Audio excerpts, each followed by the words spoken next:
찬송가 60장입니다.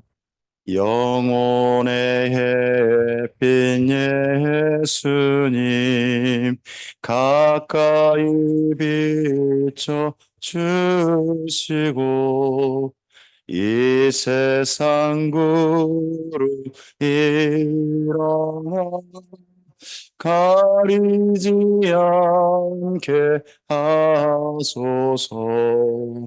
이 눈에 단잠 오기 전 고요히 주를 그리며 그 주의 품에 안기니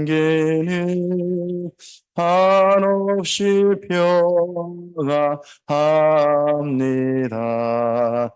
잠 깰 때 주여 오셔서 나에게 복을 주시고 주님의 사랑 안에서 언제나 살게 하소서. 아멘. 기도하겠습니다. 주님 감사합니다. 주님의 선하신 손길 가운데 지난밤 편히 쉬게 하시고 오늘 이 아침에 두 번째 날을 맞이하여 주의 말씀 앞에 함께합니다. 오늘 밖에서는 눈이 많이 내리고 있습니다. 오고 가는 길이 무척 걱정됩니다. 혹여 강좌를 위하여 오고 가는 발걸음 주님께서 안전을 지켜주시고 돌봐주셔서 평안히 도착해 하시고 또한 평안히 아, 가정으로 귀가할 수 있도록 인도하심을 하옵소서.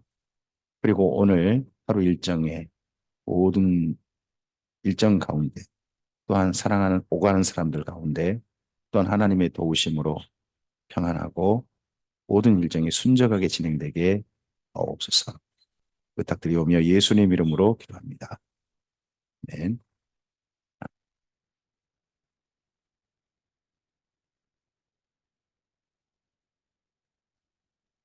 아, 우리 또 오늘은 이제 하셨어요? 안 들리게 하셔야 돼요. 여기 소리. 아예 마이크로 들으셔야 되고 혹시나 핸드폰으로 지금 예배당에 계신 분들도 핸드폰으로 보실 수 있으시거든요. 대신에 소리는 완전히 주십시오. 하면은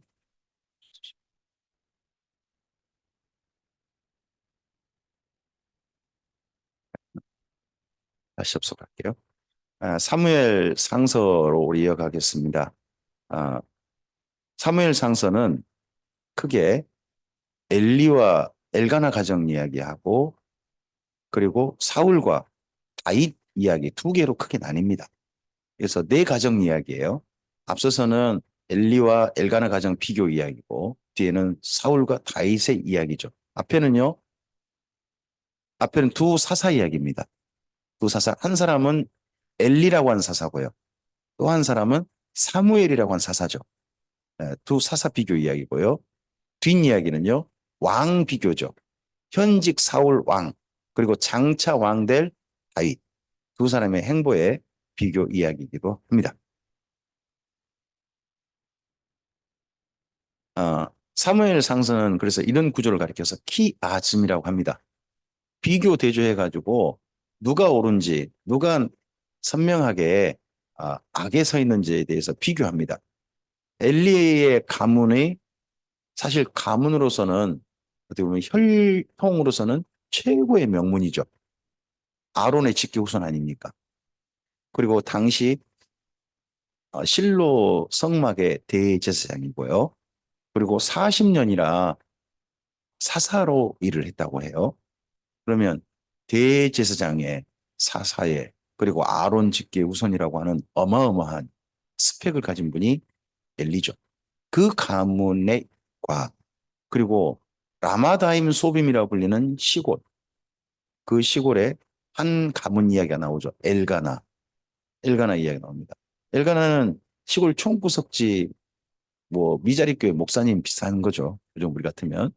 근데 그분 가정은 더더구나 자녀가 또 가정이 또 평안하지가 못해요.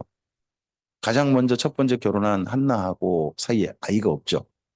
그리고 그래서 아마 두 번째 아내를 얻었는지 모르겠는데 분인나라고 하는 사이에서만 아이가 있다 보니까 이 사이에 서로 가정도 평안하지 못한 그런 곳입니다. 어떻습니까? 엘리 가정에 싸움이 많았다 그런 이야기 있습니까?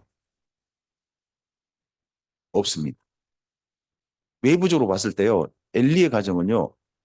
잘 나가는 가정에다가 가정 내분도 없는 거예요, 사실. 근데 아버지가 한 번씩 야, 왜 그 정도까지 하냐 이런 말 한 정도지 자식도 그냥 두고 그런 정도로 겉으로 봐서 그런다는 거죠. 비교가 진짜 비교됩니다. 근데 하나님께서는 도리어 엘리의 가정에 마음이 있으신 게 아니라 엘가나의 가정에 마음이 있으시고 엘가나의 가정에 특별히 한나를 통해서 주님의 선하신 일을 이루고 싶어 하시죠. 그래서 여기에 또 앞서 우리가 룻기에서 보았던 그런 하나님의 개입 흔적이 살짝 보입니다. 아, 한나가 아이를 잉태하지 못하게 하셨다. 그럼 아이를 본래 낳을 수 있는 여인인데 낳을 수 있는 여인인데 아이를 못 낳게 하나님께서 일부러 뭐 쉽게 말하면 이렇게 하요 방해하고 계셨다. 하나님이 이렇게 하시는 뭔가 까닭이 있다는 거죠. 하나님께서 기대해 보실 만한 집이 엘리의 집이 아니라 엘가나의 집이었다는 거죠. 여기 전반부에요. 엘리 가정에 한 명이 태어나고요. 엘가나 가정에 또 아이가 태어나요. 엘가나의 가정에 태어난 아이는 이로 말미암아 하나님께서 적극 개입하셔 가지고 태어난 사무엘이 되고요. 그리고 엘리 가정에 태어난 아이는 이가봇이라는 아이예요. 근데 한 집은요. 하나님의 영광이 떠나갔다라는 이름이고요. 한 집은 정반 다른 집은요. 하나님께서 들어주셨다 하는 그런 이름의 뜻이 돼요. 정말 정반대죠. 이걸 통해서 우리에게 이야기하고 싶은 게 뭘까요? 우리 보고 누구 집을 따라가라고 하는 거예요. 예, 엘가나의 집. 그 가정의 이야기를 우리 보고 따라가라는 거죠. 그쪽이 우리에게 모범이라는 거죠. 정반대로 아론의 가문은 우리에게 선망의 대상이 아니라는 거죠. 우리가 겉으로 봐서는 어느 가정이 진짜 선망의 대상일까요? 이거 엘리의 가정 그러면 정말 야, 우리 집 저런 집처럼 되고 싶다 하는 그런 집인지도 모르죠. 근데 여기는 선망의 대상이 아니라는 거죠. 그리고 그 이후에 사무엘이 하나님의 예, 부르심 받아가지고 어떻게 보면요. 사무엘은 삼중 직분을 거의 갖는 것 같습니다. 제사장, 선지자, 거기에 사사라고 하는 삼중 직분을 가진 최초의 사람이 됩니다. 그래서 이 사무엘이 나중에 어떻게 보면 이렇게 삼중 직분 가진 게 예수님의 또 그림자가 돼 보이기도 하죠.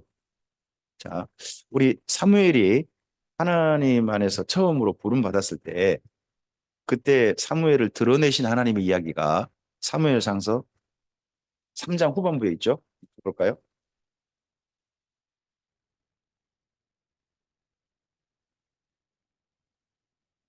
사무엘상서 3장 19절에서부터 21절까지 우리 함께 읽어보겠습니다. 사무엘이 자라매 여호와께서 그와 함께 계셔서 그의 말이 하나도 땅에 떨어지지 않게 하시니 단에서부터 부엘세바까지의 온 이스라엘이 사무엘은 여호와의 선지자로 세우심을 입은 줄을 알았더라.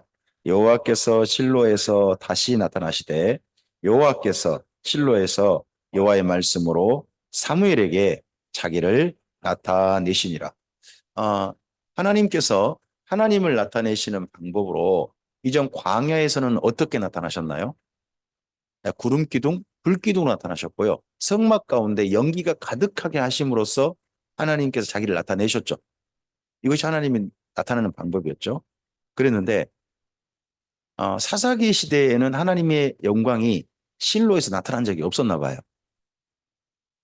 그러다 보니까 다시 나타났다는 표현을 쓴 것 같아요. 그러다 보니까 엘리 때도 하나님의 영광이 나타나시지 않고 도리어 정반대로 이런 말씀이 있죠. 엘리의 때는 하나님의 말씀이 들리는 이상이 희귀했다 하는 말로 쓰고 있어요. 그럼 엘리의 이야기는 사실은 사사기 이야기의 대표적인 실로의 현상으로 우리가 이해할 수도 있을 것 같아요. 그와는 달리 처음으로 다시 사무엘을 통해 하나님께서 자기를 나타내셨어요. 예전에는 구름 기둥 불 기둥이었는데 이번엔 뭘로 나타나시냐 그러면 자기를 나타내신 방법이 말씀으로 나타나셨다.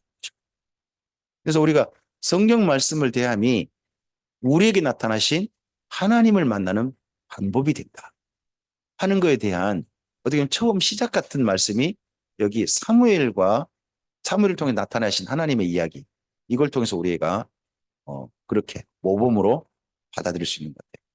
그러다 보니까 이 말씀이 나중에 신약성경 가면 어떻게 되죠? 히브리서 1장에서 이렇게 말씀하잖아요.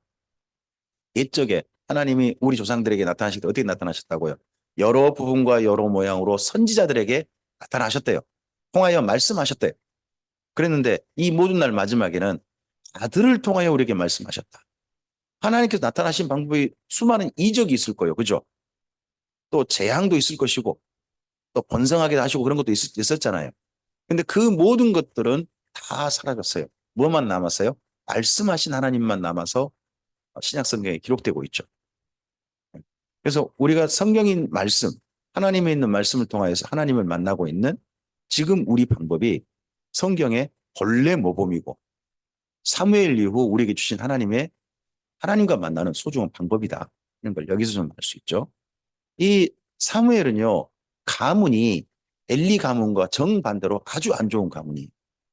쉽게 말하면 엘리 가문은 전통적인 대제사장 가문이잖아요. 그런데 사무엘의 가문은 거꾸로 이스라엘 민족으로 보면 예, 배반자의 가문이에요. 고라의 후손이잖아요. 이 고라의 후손인 건 어디에 등장하냐 그러면 나중에 역대 상세에서 읽어보시면 여기 이 가문이 고라의 후손인 게 드러나요. 고라와 다단과 아비람의 난이 떠오르시지 않나요? 그 후손이에요. 그래서 사무엘의 후손들은요, 나중에 다윗왕 이후에 성전에서, 이후 솔로몬 성전에서 특별히 찬양대 대장들이 되거든요. 찬양대 대장들이 되는 이 사무엘의 후손들이요, 자기를 가리켜서 우리는 사무엘의 후손이요 라고 말하지 않아요. 네, 아마도 사무엘이 영향을 줬는지도 모르겠어요. 후손들에게. 가지고 우리는 고라의 자손이다라고 표현을 써요. 뭘 기억하는 거예요? 부끄러움을 기억하는 거예요. 우리는 부끄러움을 자꾸 안 드러내려고 그러죠. 그런데 정말 하나님의 사람들은 하나님 앞에 자기 부끄러움을 잊지 않아요. 이것이 아름다운 모습이기도 하죠. 우리나라는 우리 기독교가 일제 때 신사참배하고 일제에게 친일 행적한 게 사실이거든요. 교회가 친일 행적을 했어요. 근데 그런 이야기 끄집어내는 건요. 되게 꺼려해요. 도리어 끄집어내려고 하면 그 사람이 역적이 돼요. 안 좋은 사람이 되어죠. 부끄러운 것은 기억하는 게 좋아요. 그래야 돌아가지 않을 수 있습니다. 사무엘의 후손이 이래요. 사무엘의 후손이. 그리고 사무엘은 최초로 드디어 이 땅에 평화를 가져옵니다. 사사기 시대가 어떤 시대인가요? 하나님이 왜 사사를 보내셨죠? 사실은 전쟁이에요. 어떤 분은 250년, 어떤 분은 350년, 300년, 어떤 분은 심지어 400년까지 예전에 얘기했던 것 같아요. 그 시간 동안 사사들이 끊임없이 나타나요. 뭐 때문에요? 전쟁을 겪고 있습니다. 그러면 사사기 시대가 계속 전쟁의 반복이란 거 아니에요. 근데 그런 전쟁을 마침내 온 12지파에 종식시켰던 최초로 평화로운 시대를 가져왔던 사람이 누구냐 그러면 바로 사무엘입니다. 그렇기 때문에 사무엘은 정말 대단한 사람인 거죠. 그리고 또 하나 이스라엘 민족 전체가 하나님 앞에 하나님을 향하여 고개를 들고 전체가 모여서 하나님의 도우심을 구하고 하나님께 회개하고 하나님께 돌아갔던 사건을 만든 사람이 누구냐 그러면 사무엘이죠. 이 사건을 그래서 심지어 누구하고 비교될 수 있냐 그러면 여호수아와 비교할 수 있어요. 여호수아 때 하나님께서 도우셨잖아요. 또 이스라엘 민족 전체가 하나가 됐잖아요.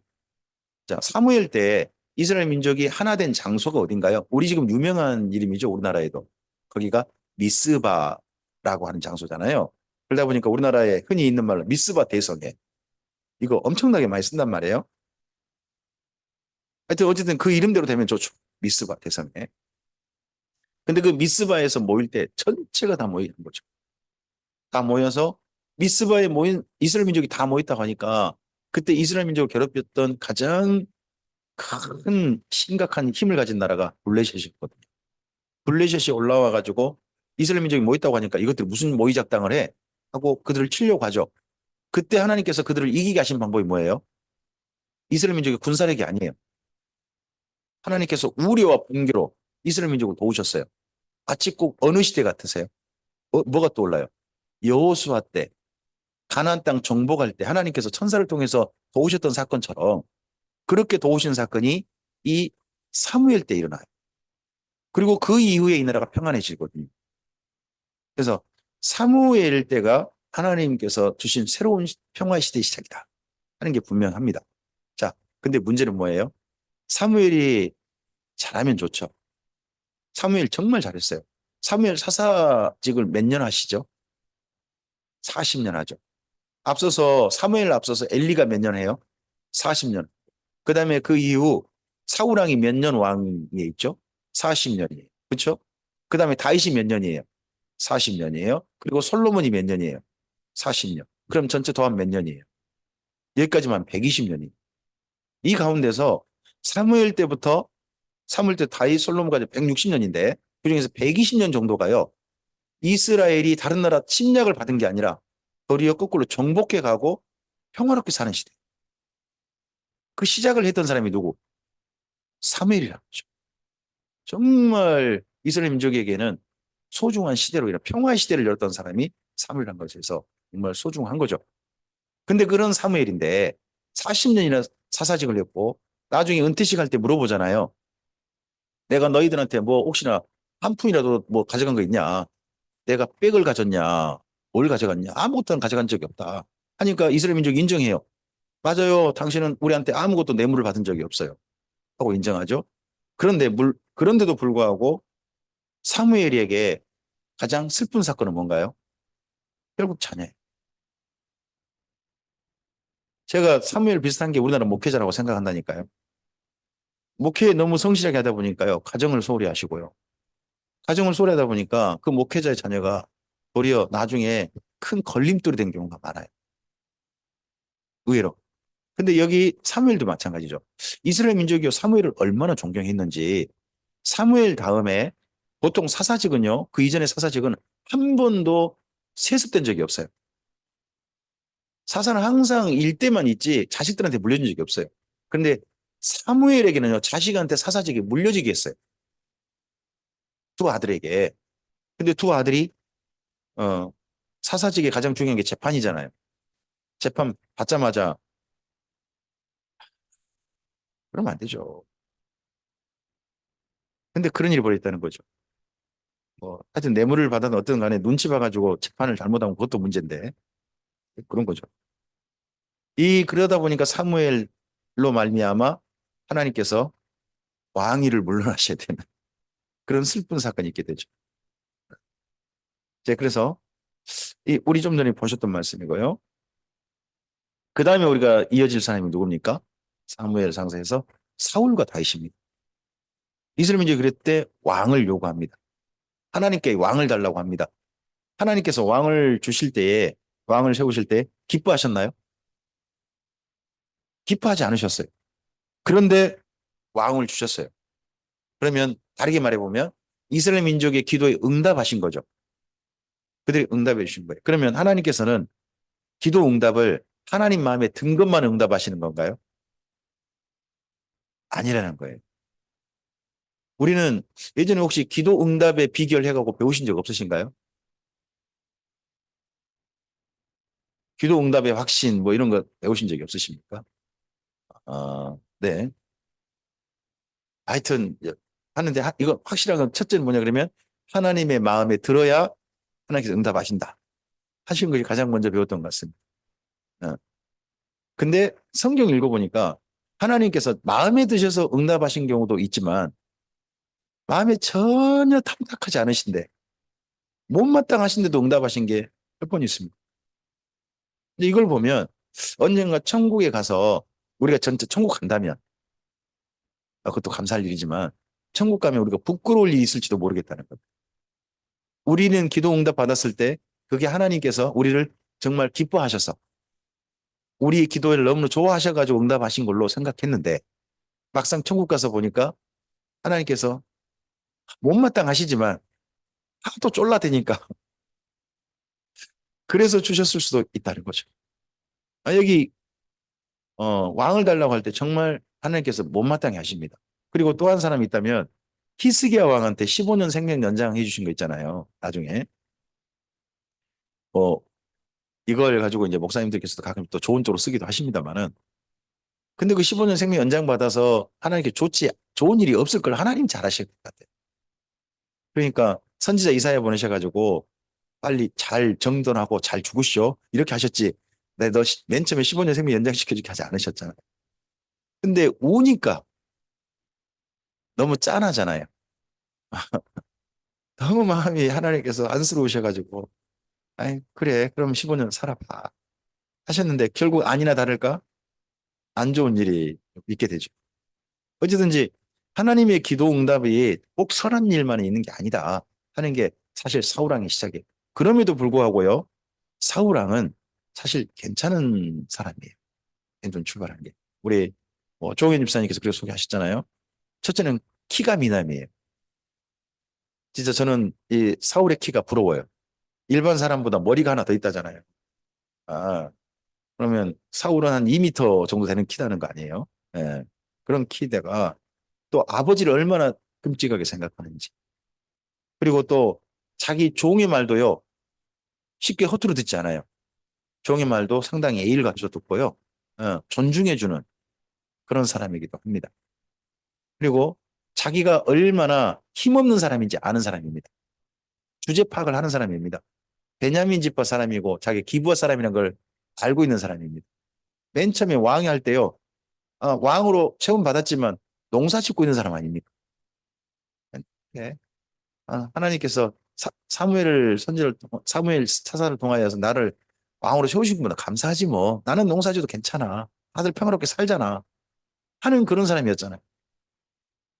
이런 정말 멋진 사람. 그럼에도 불구하고 그에겐 약점이 있죠. 항상 그에게 왕이 막상 되고 보니까 제일 현실의 벽으로 왔다 갔다 한 게 자기에게 힘이 없다는 게 현실의 벽으로 왔다 갔다. 그러다 보니까 자기한테 힘이 될 만한 사람은 다 옆으로 모아요. 그리고 또 힘이 될 만한 사람들의 이야기에 언로를 연다는 건 상당히 좋은 건데 문제는 뭐냐 그러면 너무 그쪽 이야기에 치우치죠. 심지어 하나님 말씀도 사람들 이야기를 따라서 변질시켜 버렸던 사람이 사울이었다는 게 참 슬프죠. 그런데다가 우리 성경은 자세히 이야기하지 않습니다만 사울 왕에게 잘못된 종교 습관이 있지 않았을까 싶어요. 마지막에 엔도리 무당을 찾아가고 하는 걸로 봐서는 그 이전에 그런 그 과거가 있지 않았다면 하나님께 응답하시지 하진 않든 뭐건 상관없이 그냥 거기 멈췄을 것 같아요. 근데 엔도리 무당을 찾는단 말이에요. 그럼 그게 사울의 종교 습관일 수도 있고 사울 주변 사람이 그렇게 했을 수도 있어요. 어쨌든 어느 쪽이든지 간에 사울은 기가 팔랑기요.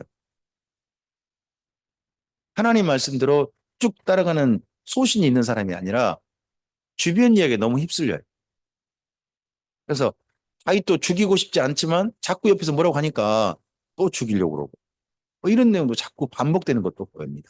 이게 참 이게 사람의 안타까움이죠. 어쨌든지 이분은 최초의 기름 부음 받는 왕입니다. 이와 비교되는 사람이 누굽니까? 다윗입니다. 다윗의 출발은 사실은 룻기에서 출발하죠. 룻기에서 보아스와 룻을 만나면서 출발합니다. 그렇게 해서 길러진 사람이 하나님께서 깊이 4대를 걸쳐서 기르고 있었던 사람, 준비시켰던 사람이 다윗입니다. 그러니까 오늘 우리에게 당장 나타나지 않아도요. 너무 실망할 필요는 없다고 생각합니다. 룻과 보아스가 만나서 오벳이 태어났을 때 사람들이 장차 이 집안에 왕이 태어날 거라는 생각을 했을까요? 전혀 안 했을 것입니다. 근데 하나님께서는 준비 미리 하고 계시잖아요. 그렇다면 오늘 현재 우리의 삶에 뭐 크게 삐까번쩍한 거, 크게 성공하는 모습이라든지 아주 확 드러나는 모습이 안 나타난다 할지라도 굳이 많이 실망할 필요 없답니다. 일대가 아니라 지속하는 게 더 중요하다고 생각합니다. 지속하는 것. 저는 예스라 성경 강좌도 지속이 중요하다고 생각합니다. 노 목사님께서 평생을 아름답게 하셨던 예스라 성경 강좌가 그 다음이 더 아름답게 지속되는 게 더 중요하다고 생각합니다. 이게 몇 대를 가서 꽃을 피울 수 있는 겁니다. 노 목사님 뭐 평생에 그때 활짝 피어가지고 꽃이 져버리면 그 다음 우리는 뭐 하게요? 우리는 꽃 필 일도 없게 그냥 인생 가게요? 그건 아니라고 생각합니다. 꾸준히 쭉 가서 뭐 저 때도 제 때도 뭐 꽃을 못 피울 수 있다고 저는 생각.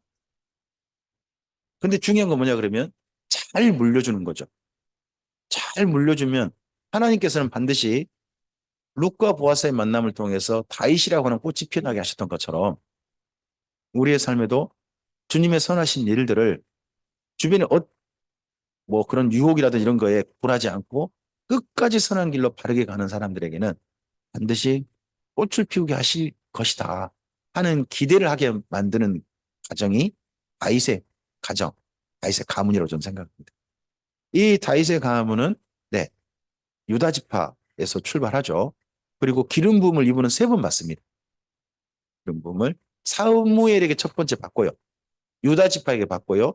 이스라엘 12지파에게 또 한 번 받죠. 그래서 기름 부음을 세 번 받은 또 독특한 그런 사람이기도 합니다. 그리고 사울과 비교되는 게 있습니다. 그게 뭐냐 그러면 말씀에 대한 반응입니다. 하나님께서 말씀하셨을 때 사울은 어떻게 했는가 하는 반응이요. 사실은 아말렉 사람을 진멸하라고 하시는 말씀이 있었습니다. 사울에게.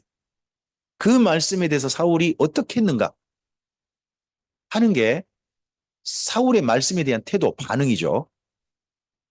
그와는 달리 다윗은요. 하나님, 하나님의 어떻게 왕으로 수임 받는 기름 부음 받고 난 다음에 도망자 생활을 하잖아요.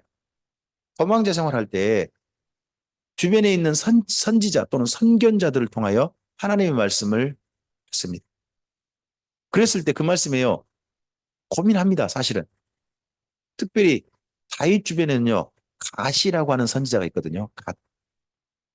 갓이라는 선지자가 있어요. 나단도 있고 갓도 있어요. 근데 갓이라는 분은요. 멈추는 말을 못해요. 갓. 맨날 가래요. 근데 가고 싶지 않는데 이분 가면 껄끄러워요. 상황이 보면 껄끄럽게 될 것 같아요. 그런데도 가라고 하시는 거예요. 하나님께서 갓을 통해서. 그때 다윗은요. 모압에 가서 평안하게 도망자 생활 안 하고도 살 수 있을 만한 했을 때 하나님께서는 갓을 통하여 올라갓 터지라고 하시고 그리고 올라갔더니요. 블레셋이 쳐들어왔어요. 그 유다 지파 땅에. 근데 자기들이 피해지고 지금 숨어 있는 곳 바로 옆이었거든요. 바로 옆인데 가서 그 블레셋 사람들을 물리치면 이게 소문날 거 아니에요. 다시 거기 있던 소문이 소문 나면 그 다음에 사울왕에게 쫓기는 시대가 될 게 뻔했어요. 그래서 이것 때문에 고민 많이 하죠. 근데도 하나님께서는 갓이라는 선지를 통해서 또 뭐라고 하시는 거예요? 갓. 가는 게 누구예요? 그게 다윗이었어요. 그래서 다윗을 통해서 요즘 그 우리나라에 나온 복음성가 중에 다윗의 행보하고 상당히 닮아 있는 복음성가가 있죠. 주님 말씀하시면 내가 나아가리다. 주님 말씀하시면 내가 멈춰서리이다. 하는 그런 그 복음성가가 있는데 어떻게 보면 그 복음성가의 가장 적절한 행보가 다윗의 왕되기 전의 행보였다는 게 보입니다. 다윗의 도망자 생활이요. 여기 사무엘상 21장에서 30장까지 우리 10장이나 분량이에요. 다윗의 평생을 살펴보면요. 사실 다윗의 평생에 좋았던 기억이 별로 없어요. 그게 참 슬퍼요. 이 이후에 사무엘 하사가 다윗 왕의 행적이잖아요. 그랬는데 다윗 왕의 전반부 행적은요. 골리앗 한번 잡아 죽이고 그러고 난 다음에 좋은 일 없어요. 도망자 생활하죠. 심지어 결혼도 사실은 어떤 결혼이란 빌미를 가지고 죽을 뻔하죠. 너 죽어라라고 결혼을 빌미로 블레 사람들과 싸움으로 내보는 사람이 사울이었잖아요. 하여튼 그가 그런 행보 가운데서 그가 도망자 생활하게 된 계기가 어떻게 보면 스타가 되고 난 다음에 뜨고 난 다음에 그랬다는 거죠. 뜨고 난 다음에. 그래서 우리가요, 누구 사람들한테 알려진 걸 좋아할 일이 아닐지도 몰라요. 알려지고 나면 그 행보가 알려진 것 때문에 주변 사람들이 더 경계할 수도 있어요. 그 사람의 영향력 때문에. 그럴 수 있거든요. 어, 다윗이 골리앗 잡았을 때 그때 장면 보면 상당히 우리가 좀 인상 깊은 장면이 있죠. 요즘도 그 많이 나오는 그 주일학교 예화나 또는 그림 있잖아요. 서양 화가들이 많이 그렸던 그림. 그게 뭐예요? 아주 소년 다윗과 그리고 아주 작은 다윗과 예쁘장한 다윗이죠. 그리고 어마어마하게 거대한 골리앗 비교돼서 그림을 그렇게 표현을 하잖아요. 또 그렇게 또 설명을 하죠. 근데 다윗이 그 골리앗과 싸움하러 나갈 때 사울이 자기 갑옷을 내주잖아요. 갑옷만 내준 게 아니고 무기도 내줘요. 이스라엘이 그 당시 철제칼이 두 자루밖에 없었대요. 사울왕하고 요나단. 근데 그 철제칼을요 누구한테 줬어요? 그러면 갑옷 준 이유가 뭐예요?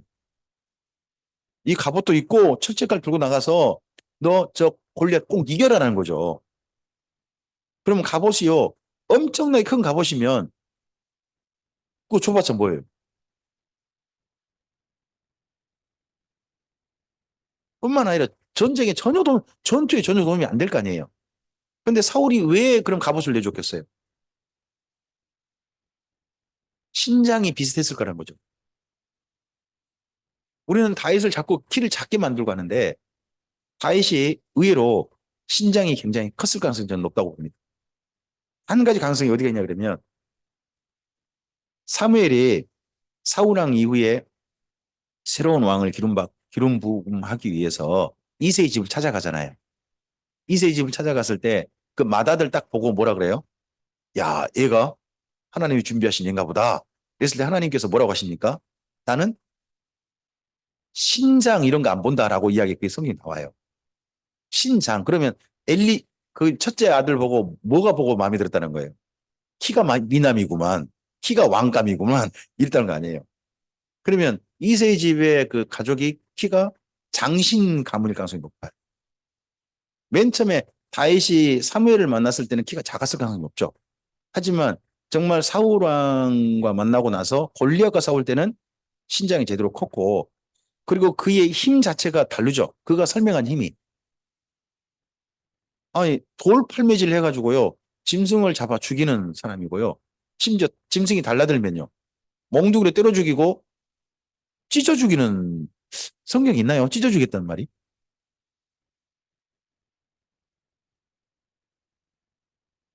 입에서 뺏었나요? 찢어 나왔나요?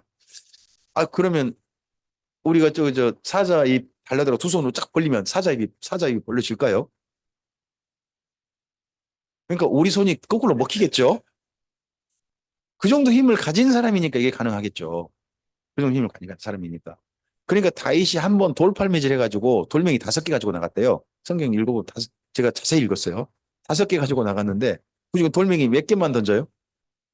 한 개밖에 안 던져요. 근데 한 개가 어느 정도 상황이냐 그러면 이마에 박히잖아요. 일반적으로 사람들이 돌멩이 던지고 하면 이마에 박힐까요? 돌멩이가 맞고 튕겨 나올까요? 깨질지언정 두개골이 깨질지언정 박히는 돌은 거의 없을 거예요. 그럼 박힌다면 쉽게 말하면 요즘으로 말하면 총알급인 거죠.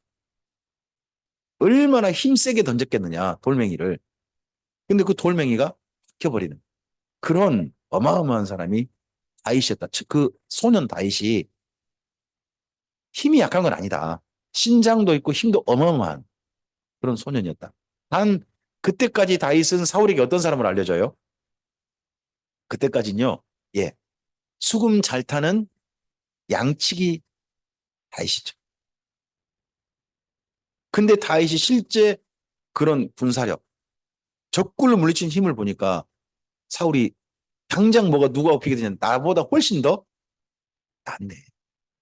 그러다 보니까 이 사울이 다윗에 대한 갑자기 경계심이 생기죠. 왜냐 그러면 사무엘에게 들었잖아요. 하나님은 당신 말고 하나님 마음에 합한 한 사람을 당신 대신에 왕으로 세운다고 합니다. 이야기를 이미 들었거든요. 들은 상태니까 더더구나 사울이 경계하죠. 그래서 다윗의 뒤를 캐보고 심지어 다윗의 경계하는 주변 또 사람들도 많고 하다 보니까 다윗을 죽이려는 쪽으로 완전히 마음을 돌이키죠. 그 바람에 다윗의 여기 도망자 생활이 이루어지게 됩니다.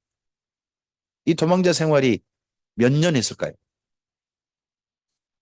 이 연도는 정확히 안 나와요. 근데 일반적으로 학자들이 추정하기를 10년으로 봐요. 10년 정도로 봅니다. 다윗이 왕이 될 때 나이가요? 30세입니다.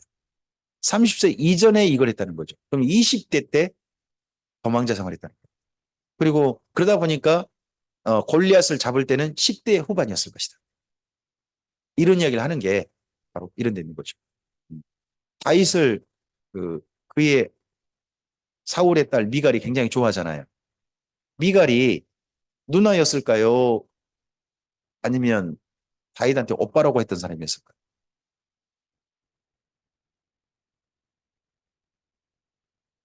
예, 저는 연상일 가능성이 높다 하는 생각을 갖습니다. 근데 아니면 말고요. 하여튼 하여튼 저는 그런 생각을 갖습니다. 네. 뭐 사울의 가문에 자녀가 몇 명이었는지는 남자애가 3명? 4명인가요? 4명이네. 4명의 딸 둘, 6명이네요. 네네. 자, 다윗의 이야기는 이 뒷부분은 그렇게 읽으시면 될 것 같습니다.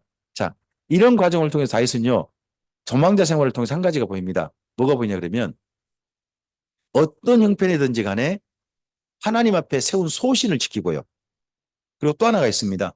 하나님의 말씀에는 절대 어김이 없었다는 겁니다. 이것이 도망자 생활에 다윗을 통해 점점 다듬어진 겁니다. 또 하나가 있습니다. 다윗이 자기만 그렇게 산 게 아니라 자기와 함께한 무리들도 그렇게 살게 만들었습니다. 이것이 다윗이 왕이 될 준비가 된 거죠. 자, 여기가 다윗이 도망한 곳의 대표적인 장소입니다. 두 곳은 기억해야 되겠죠. 도망 생활 첫째 엔게디고 또 하나가 시글락입니다. 시글락 이곳은 블레셋에 망명해가지고 1년 4개월 머물렀던 곳이잖아요. 1년 4개월 머물렀던 이곳에서 한 가지 다윗은 자기 걸로 만들었을 겁니다. 그 당시 블레셋은요, 이 가나안 땅에서 철기 문명이 보편화된 나라였습니다. 그러니까 이스라엘은 뭐 철제 칼이 2자루밖에 없는 그런 나라였는데 철기 문명을 자기 걸로 만들 수 있는 기회가 시글락 1년 4개월이었던 거죠. 그래서 시글락 1년 4개월 후에 다윗의 군대의 특징이 뭐냐 그러면요. 다윗이 어디로 가든지 여호와께서 이기게 하셨더라 하는 표현이 나오는데 그 중에 하나가 저는 시글락이 한 조건이 됐다고 생각합니다.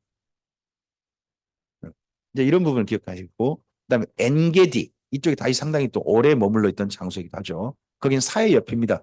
엔게디는 이렇게 사해 옆에 가시면 자꾸 골짜기로 되어 있습니다. 그 쿰난 동굴 있잖아요. 서울 사이 옆에 쿰남 동굴 있거든요. 그 옆에 가면 조금만 옆으로 가면 있습니다. 그래서 여기 이쪽을 일부러 그 성지 순례 코스로 삼으신 팀도 있어요.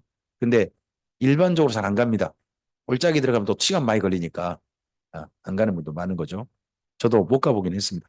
대신 한번 이렇게 가볼까요?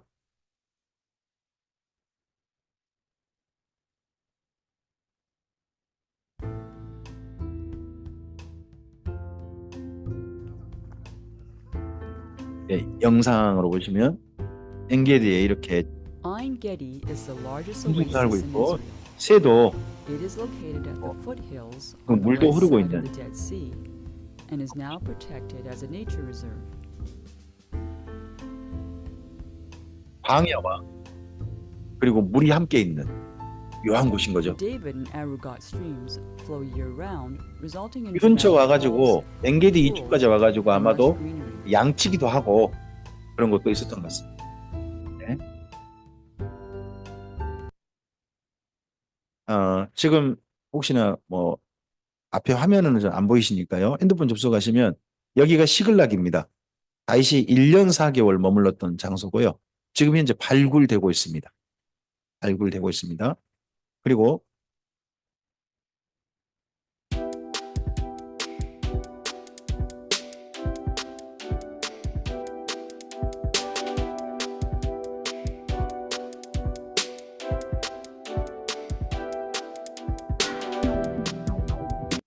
고대 도시의 특징을 잘 보면, 성의 특징을 잘 보면요. 이렇게 언덕 위에, 언덕 높은 곳에다가 다들 사람들이 살 수 있는 요새 같은 걸 만듭니다. 그러다 보니까 이런 표현이 있죠. 항상 산 위에 있는 동네가. 왜 이럴 수밖에 없냐 그러면 외적이 밖에서 쳐들어오면요. 평지에 있으면 어떻게 막을 방법이 없어요. 그러니까 쳐들어왔을 때 적어도 적이 쳐들어오기 힘들어야 되거든요. 우리는 지키기 편해야 되고요. 그러다 보니까 이렇게 산지 높은 곳에 평평한 곳도 이런 데 있잖아요. 이런 데다가 도시를 짓고 성을 건설하고 사는 거죠. 그리고 평소에는 어때요? 이 성 밖에 나가가지고 목축도 하고 성 밖에 있는 들판을 갖고 가지고 거기다가 뭐 곡식도 가꾸고 가순도 만들고 그렇게 하는 거죠.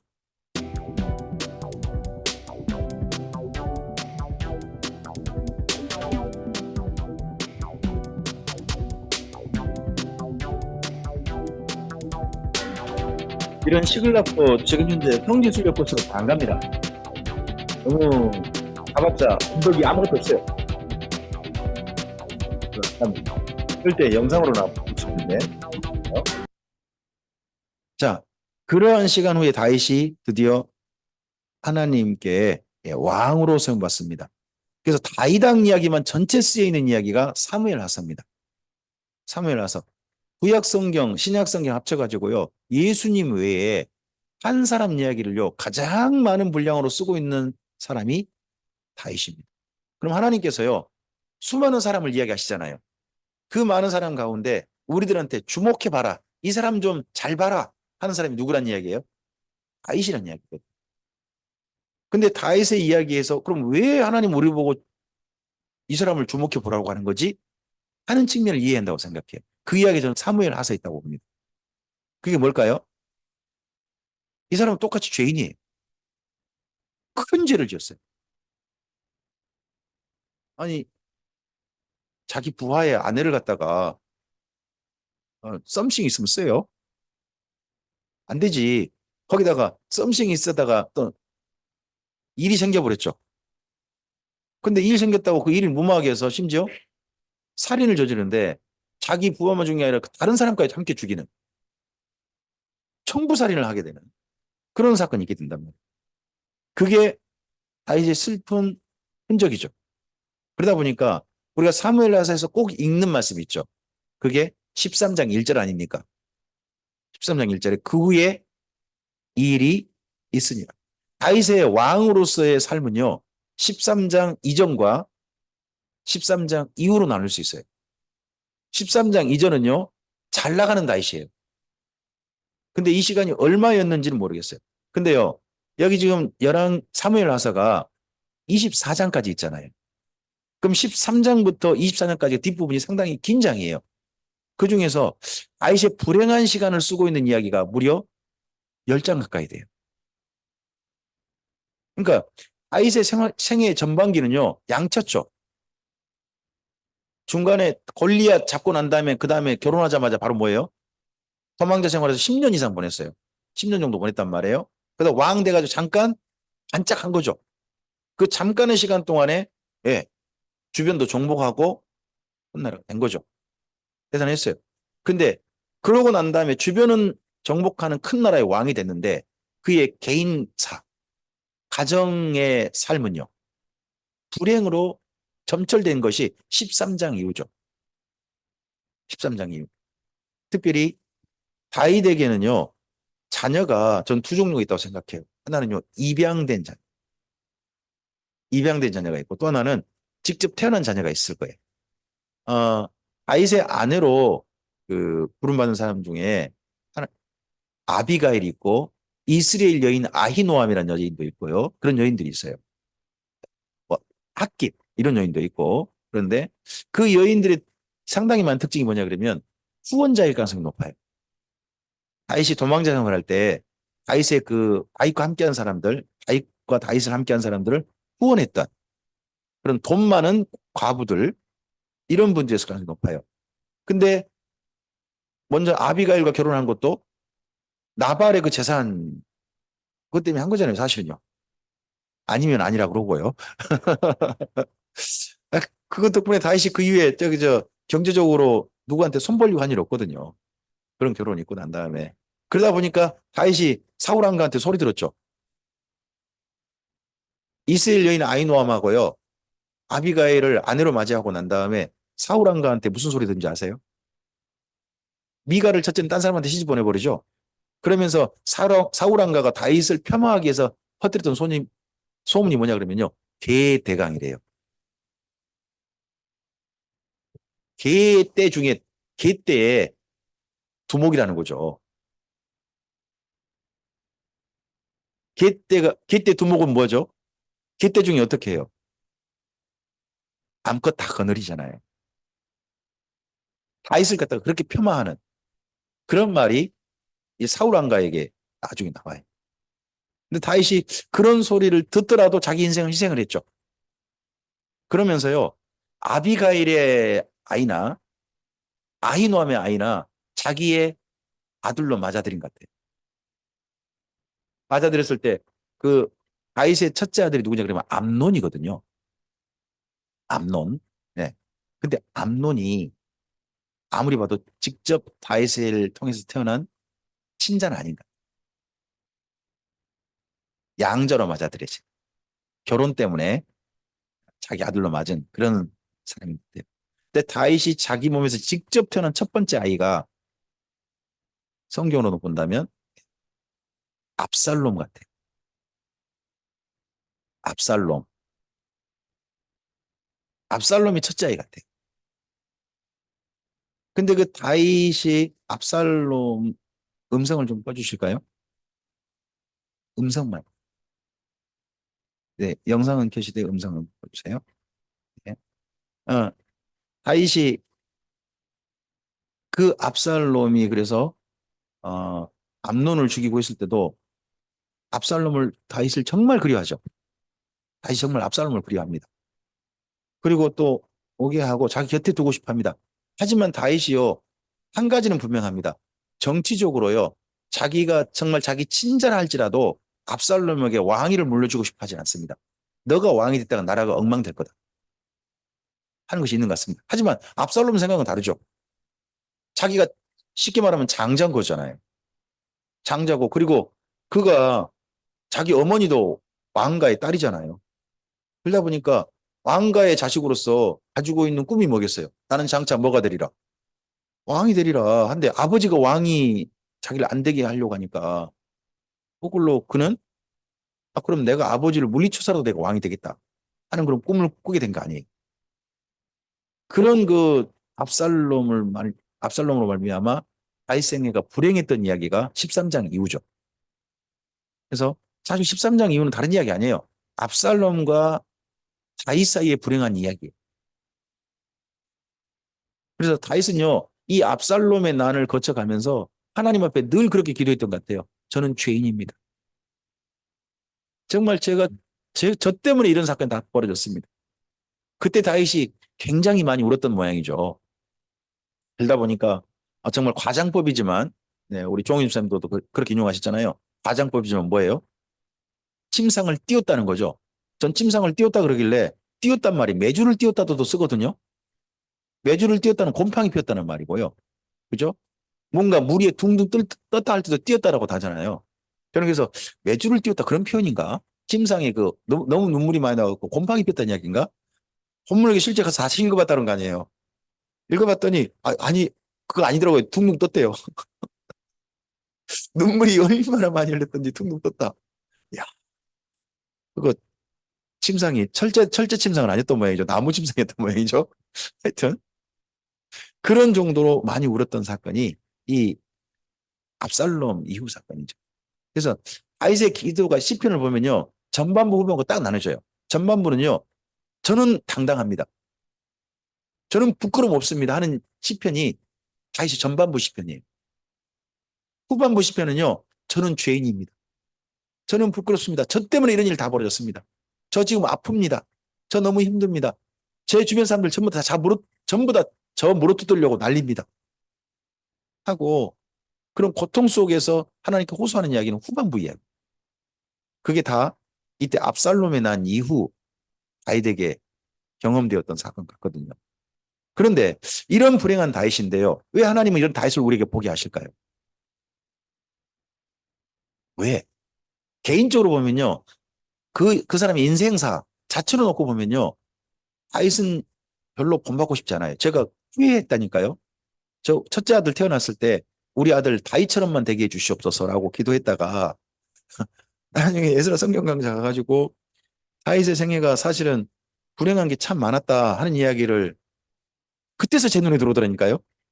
그전에는 맨날 왕된 다윗, 성전 지어 바치고 싶었던 다윗, 골리앗 잡은 다윗, 뭐 수금 뜨리링 하면서 여호와는 나의 목자시니 내게 부족함이 없으리로다. 이런 말 하는 다윗, 이런 것만 늘 생각했다가 불행한 다윗, 평생 정말 고생만 잔뜩 했던 다윗, 괴로웠던 다윗, 이런 이야기를 만나니까 정말 내가 그렇게도 했던 게 참 후회스러웠던 적이 있죠. 그런데 이런 다윗을 하나님께서 우리에게 보게 하신 까닭은 뭐냐?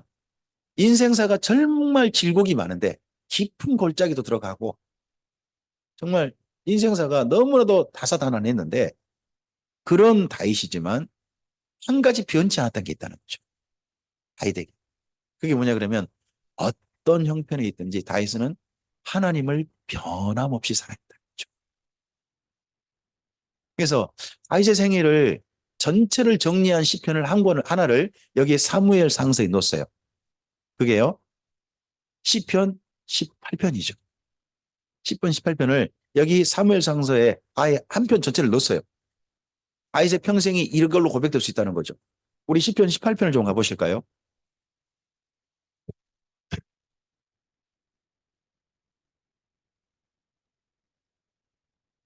18편에 어 1절 말고 1절 이전에 거기를 좀 읽어야 돼요. 1절 이전에. 예. 함께 읽어볼까요? 여호와의 종 다윗의 시 인도자를 따라 부르는 노래 여호와께서 다윗을 그 모든 원수들의 손에서와 사울의 손에서 건져주신 날에 다윗이 이 노래말로 여호와께 아뢰어 이르되 합니다. 사울왕의 손과 모든 원수들의 손에서 벗어나겠대요. 그러면 그 원수들의 손 중엔요 심지어 압살롬도 있는 거예요. 그런 모든 시간을 지나고 나서 인생의 그 험한 시간을 지나고 나서 인생을 마감할 때 정도에 그때 그가 올려드린 신거죠. 근데 1절이 뭐예요? 1절 읽어봅시다. 나의 힘이신 여호와여 내가 주를 제 인생 참 다사다난했습니다. 험난했습니다. 그런 인생 가운데 하나님께서 저희 뭐가 되셨습니다. 힘이 되셨습니다. 그런 하나님을 이 인생의 말년에 다시 뭐라고 고백하나요? 뭐라고 고백하나요? 내가 주님을 사랑합니다. 하나님께서 이스라엘 민족에게 모세를 통하여서 원하신 게 뭐였나요? 하나님을 사랑해달라는 거 아니에요. 사랑해. 정말 사랑하는 삶을 살아달라는 것이셨잖아요. 그게 율법인 거고요. 그런 부탁을 하셨죠. 그게 십계명이고 모세가 정말 그런 하나님의 말씀을 잘 알아들어서 이스라엘 민족 그렇게 가르쳤잖아요. 너는 마음을 다하고 뜻을 다하고 힘을 다해 내 하나님 여호와를 사랑하라 가르치셔 줬잖아요. 근데 실제 그렇게 살았던 사람이 누구라는 거예요. 그 엄청난 삶의 수많은 우리 같으면 어떻게 저런 형편 속에서 하나님을 사랑한다고 말할 수 있지? 하는 그런 삶일지도 몰라요. 그런데 다윗은 그런 삶을 통해서 하나님께 사랑한다고 고백한 거죠.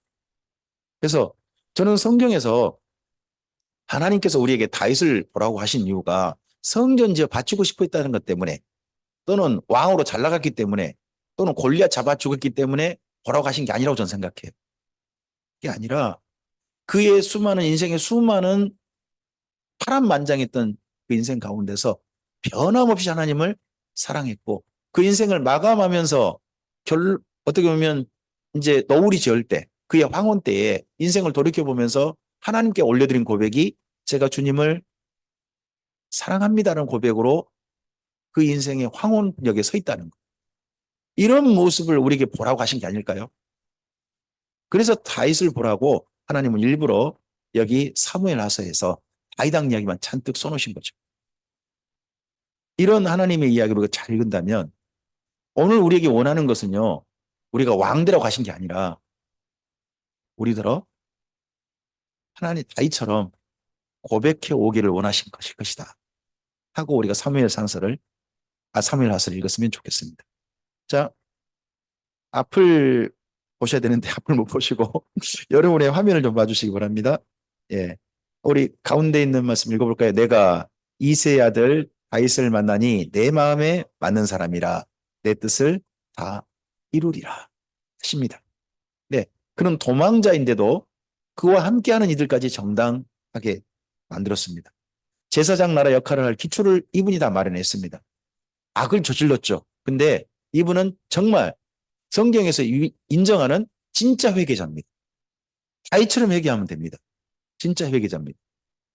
오랜 큰 불행 중에서도 하나님을 변함없이 사랑했습니다. 그런 다윗의 인생을 나누는 이야기가 13장 1절이죠. 그 후에 일이 있습니다. 우리에게는 그 후에 일이 있으니라는 표현이 그 다음에 아름다운 일, 평안한 일이었으면 좋겠습니다. 그 후에 일이 있으니라 하는 게 다윗과 같은 불행한 일을 겪으라고 하나님은 이 말씀 쓴 건 아니시라고 생각합니다. 네. 다윗은요, 에루살렘을 다윗성으로 만들어서 이 이스라엘 민족의 수도로 만든 그런 사람이죠. 여부수성이었지 않습니까? 네. 다윗의 가묘가요, 예루살렘에 있습니다. 예루살렘에 있는데 이게 유대교의 또 작품이에요. 이 다윗의 가묘가 있는 1층에 있어요. 근데 2층에 딱 뭘 뒀느냐? 2층에다가요, 마가의 다락방이 있다고요. 그러니까 기독교 순례자들 있잖아요. 오면 반드시 어디 들르게 하냐? 먼저 1층 들어가게 합니다. 돈 내고. 그 가짜 묘예요. 묘도 아니에요. 그럼 돈 내고 그다음 어디 가게 하느냐? 2층 가게 합니다. 기독교 순례자는 돈 받아 먹고 있어요. 그 방법으로 여기 다윗의 가묘가 예루살렘에 있습니다. 참 다윗의 가묘 갔을 때 저 정말 기분 나쁘더라고요. 눈뜬 강도죠. 참 강도 짓거리를 하고 있어요. 근데도 불구하고 거기 유대교인들이 그 유대교 옷차림을 해가지고 거기 다윗의 가묘 앞에서 유대교 요식을 치르고 있거든요. 근데 뒤에서 경건하게 기독교인들도 가서 또 기도하고 계신다고 해. 이게 진짜 이거 뭐냐 이거 도대체 절간에 와가지고 기도하는 모습 비슷하지 않냐 그런 생각이 들어가지고 전 영 그랬어요. 자, 그 다음 우리 읽어야 할 말씀이 11기 상서로 가겠죠. 이 다윗왕 이후 이야기는 식사하시고 와서 우리 그 다음에 8시에 아침 강좌 이어가도록 하겠습니다. 네, 여기까지 함께 해주셔서 감사합니다. 네, 오늘 첫 번째 강좌가 다사다난했네요. 네, 잠깐 쉬었다가 네, 식사 맛있게 하시고요. 8시에 뵙겠습니다. 네, 감사합니다.